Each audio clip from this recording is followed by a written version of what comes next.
Olá, bom dia. Começa agora mais um novo dia, esse encontro que eu tenho com você toda semana, quando eu levo até o seu coração uma mensagem direta do coração de Deus.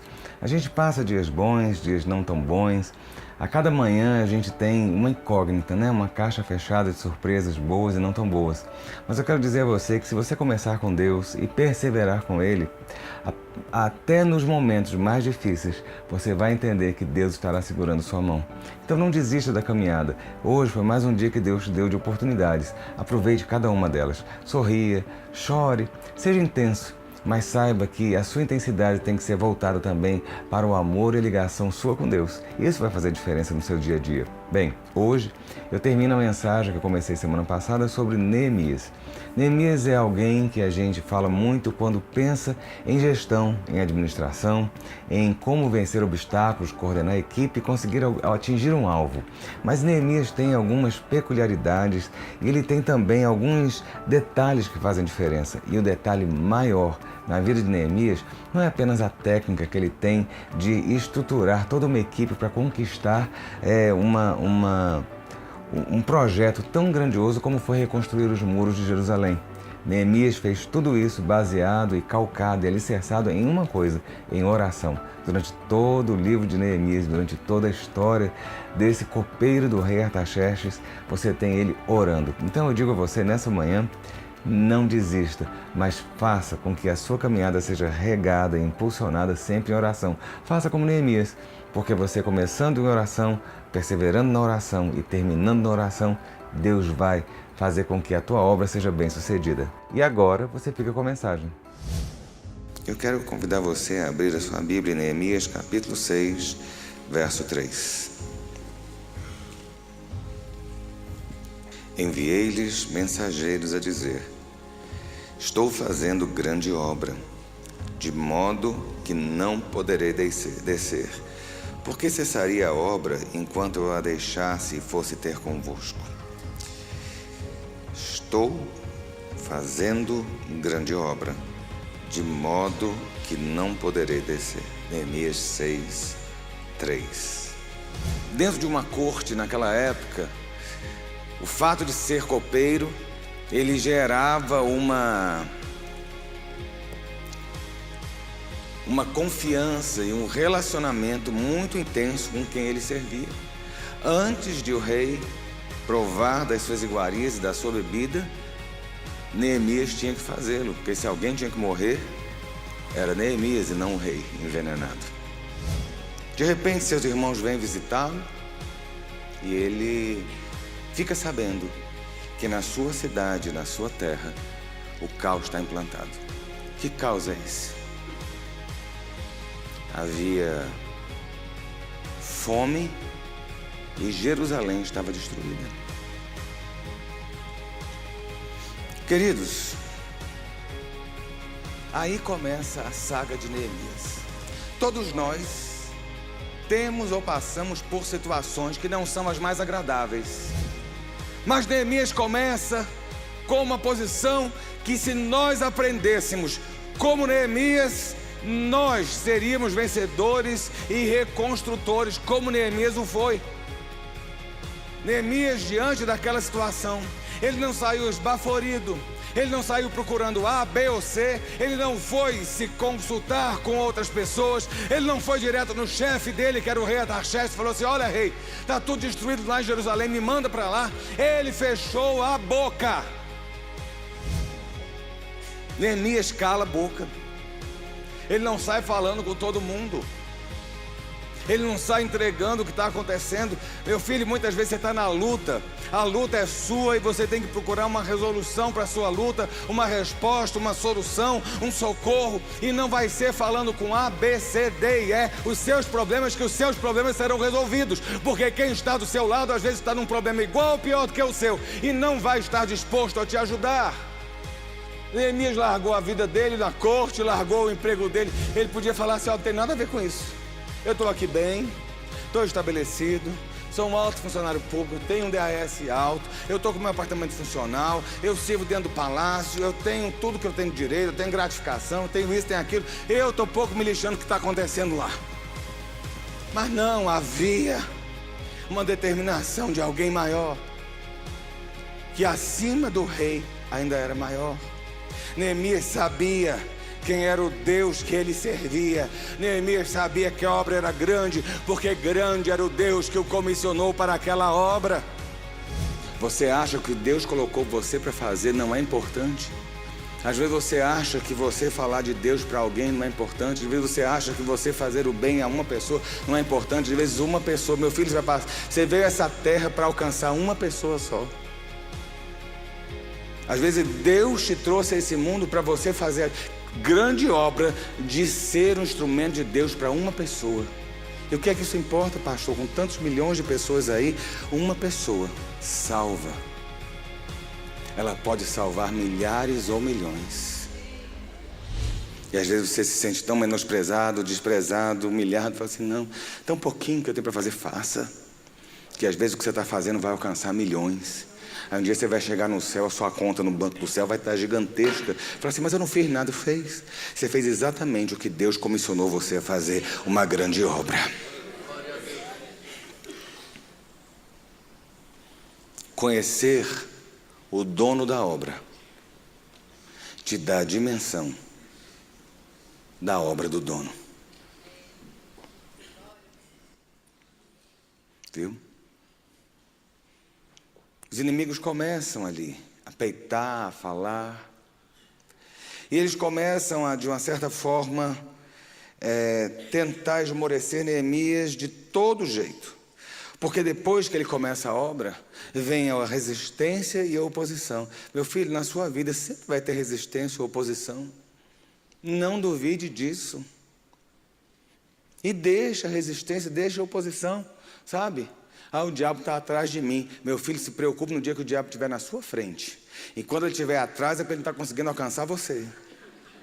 Ele está tentando de todo jeito, está tentando não sei o quê. Não, o problema é que nós somos ingênuos. E eu digo a você, se volte para a palavra e veja como é que os homens que foram vencedores conseguiram romper as resistências e oposições nas suas vidas, para concluírem aquilo que Deus colocou nas suas mãos. Servo bom e fiel, num pouco te constituí, te coloquei, no muito você vai ser colocado agora, porque você soube multiplicar os talentos.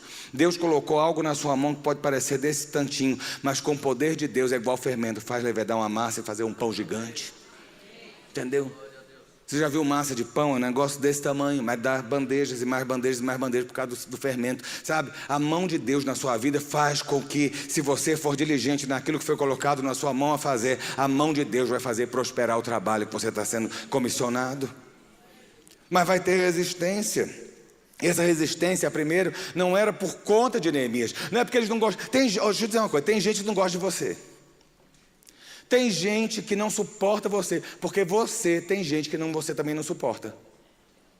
Tem gente na igreja que não dá para gostar. Eu gosto de falar essas coisas, sabe por quê? Porque ninguém tem coragem de falar. Mas eu estou aqui com o microfone sozinho, eu posso falar. Tem gente que é insuportável. Criador de casa, mas também tem gente, você também tem essas pessoas que não suportam você. Sabe? Neemias, a guerra ali não era contra Neemias. Não é Neemias o pivô da coisa. Neemias estava sendo usado para beneficiar todo um grupo. Entendeu? Neemias era o cara que ia beneficiar os judeus. Então a guerra não era pessoal. E ainda que fosse. Fala assim, pastor, você tem que amar. Eu fico pensando na cabeça das ovelhas, né? Pastor, você não tinha que amar todas as ovelhas? Tem que suportar, meu irmão, a gente dá suporte. Brincadeiras à parte. É que vocês não sabem os bastidores. Neemias estava ali, numa situação no qual ele tinha uma obra a fazer, sem recursos de mão de obra, porque o povo estava passando fome. Tudo estava derrubado. Mas ele tinha o apoio do rei. E as cartas que o rei deu lhe deram garantia de suprimento. Querido, Deus nunca vai lhe colocar para fazer algo sem lhe dar condição de executar este algo. Não desanime quando você olhar determinadas situações. A obra é grande, é difícil, mas Deus é que dá o sustento. As cartas do rei estão na sua mão. Aprenda a usar aquilo que ele botou na sua mão. Aqui estão as cartas do rei. Artaxerxes mandou cartas por Neemias. Deus lhe deu cartas para você fazer a sua obra. Faça, porque você tem suprimento.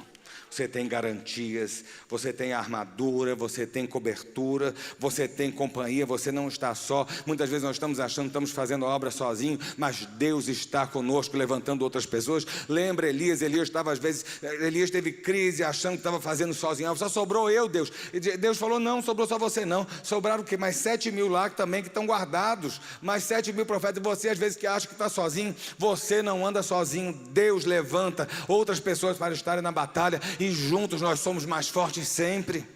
Havia ali o povo estava faminto, o povo estava debilitado, mas Deus, através de Artaxerxes, deu suprimento. Elias conseguiu resolver essa situação, mas Tobias e Sambalate estavam lá. Era a resistência que ele estava tendo maior, era desses dois que eram autoridades locais, eram pessoas de influência, eram pessoas que conseguiam manipular a mente dos outros, conseguiam aliciar outras pessoas e estavam ali indo contra aquilo que Neemias foi fazer. Querido, ainda que existam pessoas indo contra aquilo que Deus colocou na sua mão para fazer, continue fazendo a grande obra e não desça.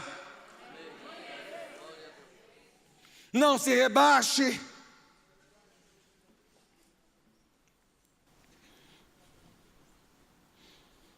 Primeiro, eles não acreditaram. No capítulo 2 está bem claro. Eles deram um gargalhado e falaram assim, olha, eles vão fazer. Mas eles são tão débeis e frágeis que vai vir uma raposa e vai derrubar a muralha que eles forem fazer. Essa foi a primeira visão. As pessoas não acreditam que você tem capacidade em Deus para fazer alguma coisa. Mas Deus sabe quem você é. E se Ele te chamou, Ele sabe que você é capaz de completar a obra que Ele te comissionou. Ainda que olhem para você e falem assim, ele não tem condição. Meu filho, eu me olho no espelho e aquela pessoa do espelho diz para mim que eu não tenho condição. Mas eu sei que Deus é aquele que me capacitou para estar fazendo o que eu estou fazendo. Apesar de não ter apoio, apesar de eu olhar e falar assim, meu Deus, como é que está? Não, Deus é aquele que comissiona, que chama. E a gente tem que parar com mimimi e entender que aquele que nos chamou para uma grande obra vai nos garantir concluir essa obra até o final. Eles acharam que aquela muralha ia qualquer vento, qualquer chuva ia derreter aquela muralha. Teve uma vez, uma pessoa me contou, foi fazer um muro em casa. Eu não sabia mexer com massa muito direito. Fez a massa do cimento, botou os tijolos, foi fazendo, ficou bonitinho o muro. Choveu no dia. Ficou tijolo no tijolo, porque foi derretendo a massa todinha. Sabe? As pessoas olham e acham que você é assim. Mas Deus sabe quem você é. Primeiro eles não acreditaram. Depois eles zombaram. Ainda que edifique, vindo uma raposa derribará o seu muro de pedra. Meu filho, sempre vai ter alguém achando que o seu trabalho vai ser desmoronado. Mas se você está firmado na rocha, pode vir a tempestade que for, que você continue com essa casa de pé, em nome de Jesus. Depois tentaram aliar-se com Neemias. Tobias e Sambalate mandaram cartas para Neemias, convites, telegrama, sei lá o que foi, SMS, WhatsApp. Falaram assim, Neemias, vamos encontrar, vamos ter uma conversa fora e tal. Querido, nem todo mundo que está perto de você, batendo no seu ombro, é aliado seu. Abra o olho. Nem todo mundo que me chama Senhor, Senhor, vai entrar no reino dos céus, não é o que Jesus diz? A gente quer ter um monte de dom, de profecia, de visão, de revelação, ter a labaxé todinha e não pede discernimento de espírito. Peça discernimento de espírito, porque por debaixo de uma capinha de ovelha tem muito lobo, muita raposa. E a gente não sabe quem é que está chegando. Sabe o que é que Davi dizia? Tu, meu amigo, que subias comigo à casa de Deus, foi o que me traiu. E às vezes a gente acha que todo mundo que está com a gente é aliado. Todo mundo que está sorrindo para você está torcendo pelo seu sucesso. E na verdade estão esperando para dar gargalhada na sua derrota. Mas se você está numa grande obra, não perca tempo descendo, porque você não tem tempo para isso. Depois usaram um negócio muito interessante, crente, eu fiquei tão feliz quando eu olhei isso. Eles primeiro tentaram debochar, desacreditar, depois tentaram ficar amiguinhos, depois vieram com profecia. Cuidado com esse negócio de profecia. Cuidado. Eles usaram profetas para causar medo em Neemias. Deus falou profundamente comigo isso essa semana. Eu tinha comentado na situação com você, e eu estava montando a mensagem ontem quando eu me deparei com isso. Falei, Deus usa seus profetas, sim. Eu creio na manifestação profética, mas muito cuidado com os decantas e os denébias que você anda recebendo por aí. Porque muitas coisas são de origem mental ou demoníaca e estão atingindo e contaminando o povo que não tem discernimento e engole qualquer coisa. Eles usaram profetas para intimidar Neemias, para dizer, Neemias, você corre risco de vida, é melhor você ir para dentro do templo, é para você se esconder. E Deus deu discernimento a Neemias, dizendo, não, essa profecia não vem da parte de Deus. Aonde eu me esconderia? Querido, você não precisa se esconder, porque Deus é teu refúgio e fortaleza, socorro bem presente na angústia. É Ele que não deixa vacilar o teu pé. As asas do Onipotente estão sobre a sua vida, e ainda que venha mortandade e seta, há aquele que te guarda e te protege. Ele não dorme nem dormita.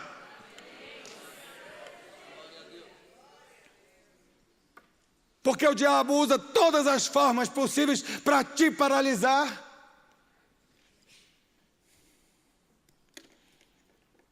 Para trazer confusão.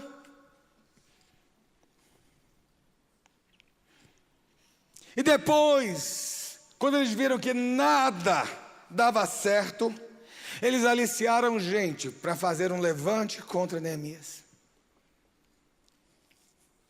Mas sabe o que aconteceu? Neemias terminou a obra, eu também estou terminando a mensagem. Neemias terminou a obra. Ele foi ali para fazer algo. Ele não foi nem além e nem ele ficou antes. Sabe, Neemias foi cumprir aquilo que Deus o comissionou a fazer. A grande obra que ele tinha para fazer era levantar um muro. Era colocar aquela muralha de pé e trazer proteção àquela cidade.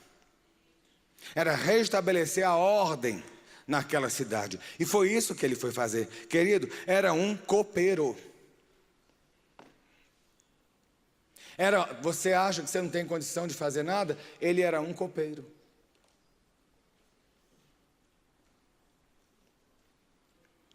Querido, se a gente olhar o vento e a tempestade, a gente não semeia. Você semeia e Deus é quem dá o crescimento e a colheita. Você pode chorar na hora da semeadura, você pode achar que está difícil, mas não deixe de fazer a obra, porque você vai ter recompensa. Deus não vai esquecer de você.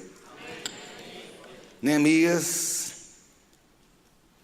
termina com todas as oposições, com todas as pessoas contra, com todo mundo ali, aquela turma de Tobias e Sanbalat. Ele termina e tem uma grande festa para celebrar a conclusão daquele muro. E quando eu olho Neemias, eu consigo dividir em 2 pontos apenas, que agora eu encerro mesmo, o porquê que Neemias teve vitória.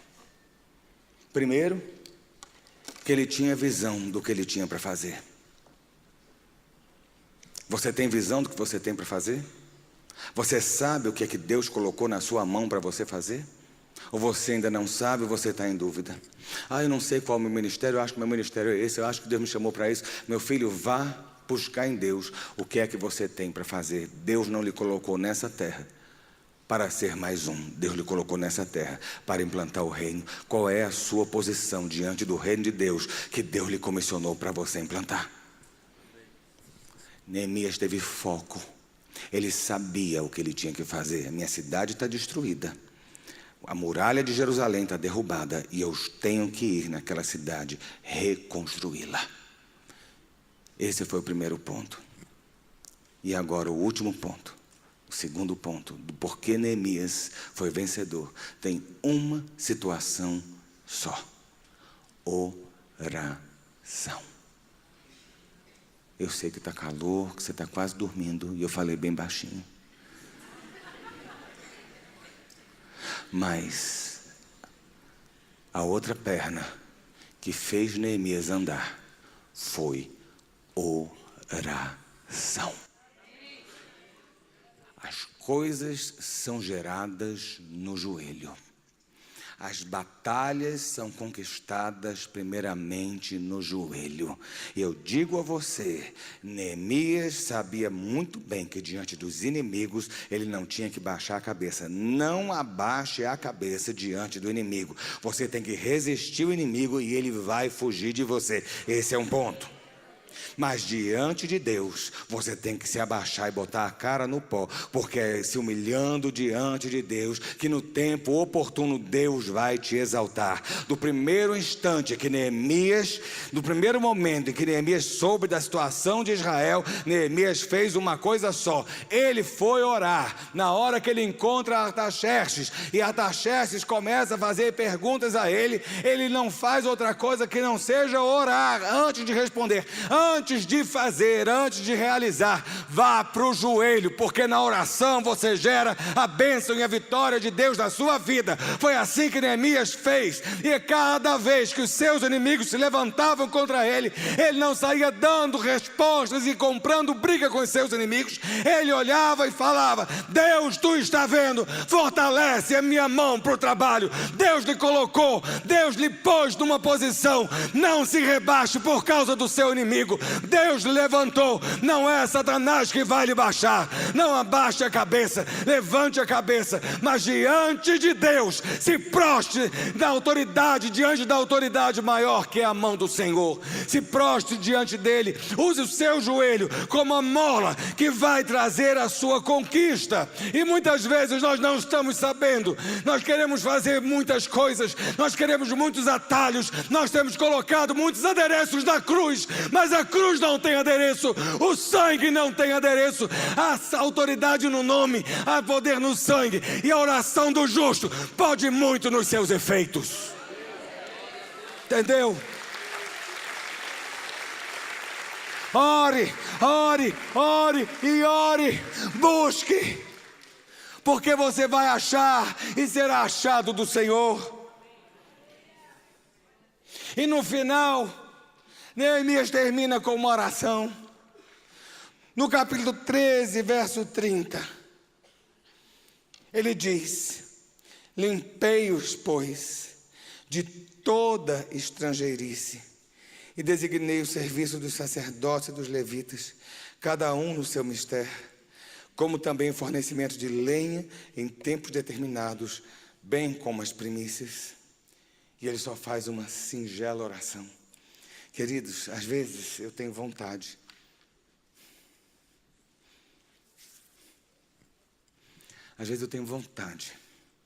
de dar uma sacolejada e falar assim: vamos parar com tanta estrangeirice.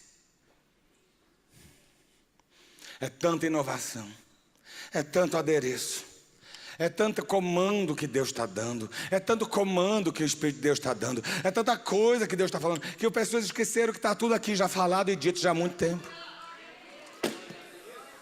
Isso vale aqui para dentro, isso vale lá para fora. Está precisando se voltar para a pureza da palavra. O que Neemias faz e o que Neemias fez, ele fala em alto e bom tom, e ele diz o seguinte: limpei-os de toda estrangeirice. A gente fica inventando formas e formas. Você quer saber como orar, quer saber como batalhar, quer saber como conquistar a vitória? Pega o livro de Neemias e vai ver, tem 10, 15, 20 orações feitas. E você vai entender como é que se ora e como é que se tem resposta.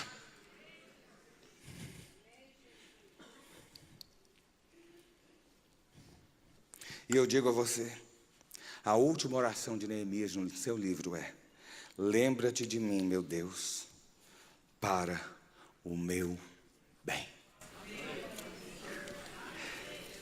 Essa oração, ela vale mais do que 10 horas de labaxé que você fale.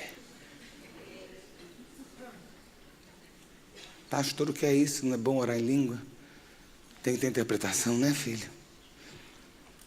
A gente quer tanto mover, tanta coisa. Não.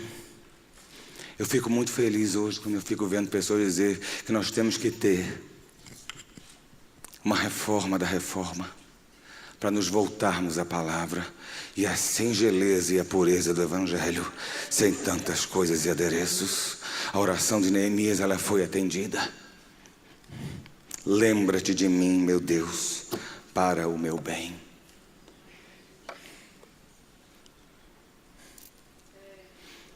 2.500 anos depois, no século 21, num continente chamado América, numa cidade de um país chamado Brasil, que nem existia, nem se sonhava haver no tempo de Neemias, existe um homem chamado Ricardo, que está falando de Neemias. Porque simplesmente Neemias soube encarar a obra que lhe foi determinada, soube orar quando precisou, e isso foi em todo o tempo, e soube agir da forma correta. E quando ele disse, lembra-te, Senhor, de mim, para o meu bem, Deus o perpetuou na história, e hoje ele está sendo lembrado por nós como um exemplo. Uma singela oração. Às vezes nós queremos tantos sacrifícios e Deus está querendo apenas uma conversa. Artaxerxes olhou para Neemias e falou, Neemias, o que está acontecendo? E Neemias falou, estou triste. Foi uma conversa. E daquela conversa ele disse, vá, quanto tempo você vai ficar? E ele disse o tempo que ele ia ficar. E o rei disse, vá. Sabe o que nós estamos precisando fazer? A primeira coisa é voltar a orar. Orar com singeleza de coração, abrindo o nosso coração e colocando diante de Deus a nossa alma. Deus chega e pergunta, o que é que está se passando com você? O que é que está acontecendo com você? E você só tem que dizer, Pai, estou triste. Pai, preciso de ajuda. Senhor, preciso de socorro. E eu digo a você que esta oração e as suas lágrimas vão ser recolhidas e apresentadas diante de Deus. E não vão ser apresentadas para serem guardadas e esquecidas. Lá não é repartição pública para empilhar processo. Lá é o trono, é a sala do trono do Deus soberano e altíssimo. E Ele inclina os ouvidos para aquele que o clama. Deus não deixa ninguém desamparado quando clama pelo seu nome. Basta isso. Senhor, lembra-te de mim para o meu bem. E que seja essa nossa oração nessa manhã. Senhor, estou numa grande obra. Eu não tenho tempo para descer. Mas Pai, por favor, lembra-te de mim para o meu bem. Querido, seja singelo com Deus, porque Deus vai recompensar a sua intimidade com Ele. Vamos ficar de pé para orar.